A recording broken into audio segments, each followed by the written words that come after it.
안녕하세요. 간서치 힐데입니다. 오늘 제가 소개해드리고 싶은 책은 틱나탄 스님의 화입니다.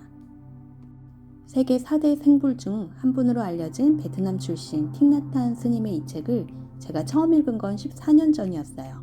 당시 전 굉장히 성마른 성격이라 화를 잘 내는 편이었거든요.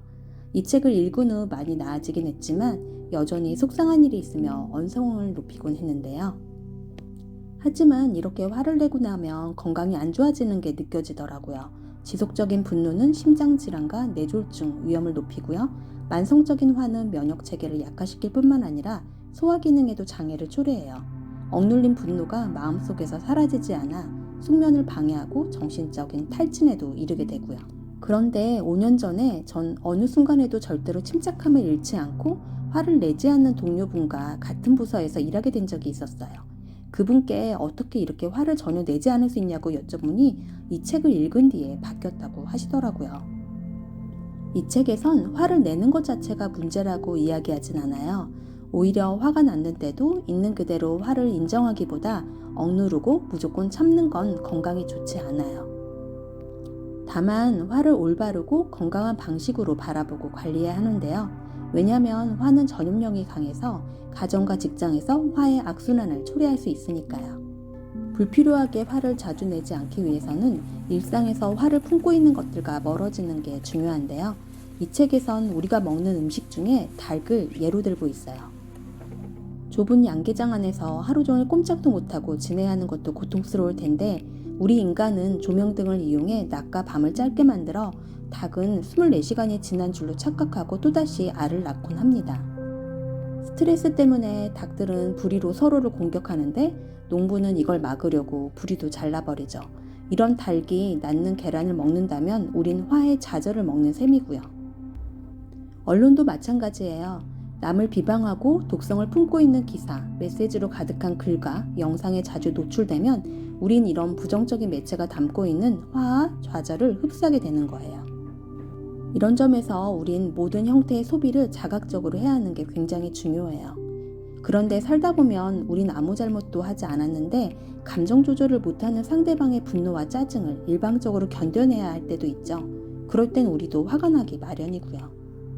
그런데 이 책에선 화를 내는 상대방에게 안갚음을 하려고 계속 그와 입씨름을 하는 건 불이 붙은 집을 내버려두고 방화범을 잡으러 가는 것과 마찬가지 행동이라고 이야기해요.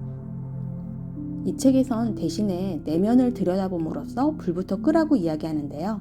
왜냐하면 화는 우리가 적으로 간주할 게 아니라 아이를 돌보듯 감싸 안고 돌봐줘야 하는 대상이기 때문이에요. 화는 사실 겉으로 보이는 반응일 뿐이고 실제 원인은 상처받은 내면 깊숙이 자리한 두려움, 좌절, 외로움과 같은 감정인데요. 그래서 실제 원인인 이런 감정에 대해 연민을 갖고 바라보지 않고 표면적으로 보이는 화만 문제로 삼으면 내면의 상처와 이해받지 못한 고통은 그대로 남게 돼요. 감정을 추스리고 숨어있는 화와 만나려면 시간을 들여야 해요. 틱나탄 스님은 화가 날감자와 같다고 이야기해요. 우리가 생감자를 15분 내지 20분은 삶아야 맛있게 먹을 수 있는 것처럼 화라는 부정적인 에너지가 이해와 애정이라는 긍정적인 에너지로 변하려면 시간이 필요하다는 거예요.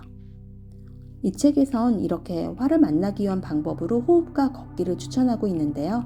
우리는 걸으면서 숨을 들이쉬고 내쉬는 것을 자각하면서 보행 명상을 하면서 억눌린 화를 만나고 화를 연민과 동정이라는 긍정 에너지로 바꿀 수 있어요.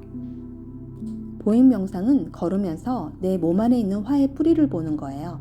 그릇된 판단, 무지에 들어있는 고통의 뿌리, 화가 난 사람의 딱한 처지와 불행, 화의 불길에 휩싸인 나, 이런 것들을 보면서 숨을 내쉬고 들이쉬는 것을 반복하는 거예요. 그런데 화가 났을 때 화나게 한 사람에게 감추거나 피하기보다 화가 나서 지금 내가 고통을 당하고 있다는 사실을 알려야 하는 것도 중요해요. 대신 이 고백을 아주 차분하고 침착하게 해야 해요. 또 화가 났을 때 그 감정을 하루 이상 품고 있으면 안 되는데요. 보행 명상을 해도 마음이 가라앉지 않는다면 이 책에선 내면의 마음을 차분히 글로 써보는 것도 추천하고 있어요. 여러분, 오늘부터 화가 날 때 내 안의 화와 잘 소통하면서 보다 건강하고 평화로운 일상 영위해 보시면 어떠실까요? 오늘도 힐드 책방에 들려주셔서 감사합니다. 다음 이 시간에도 제게 영감을 준 책과 함께 찾아뵐게요.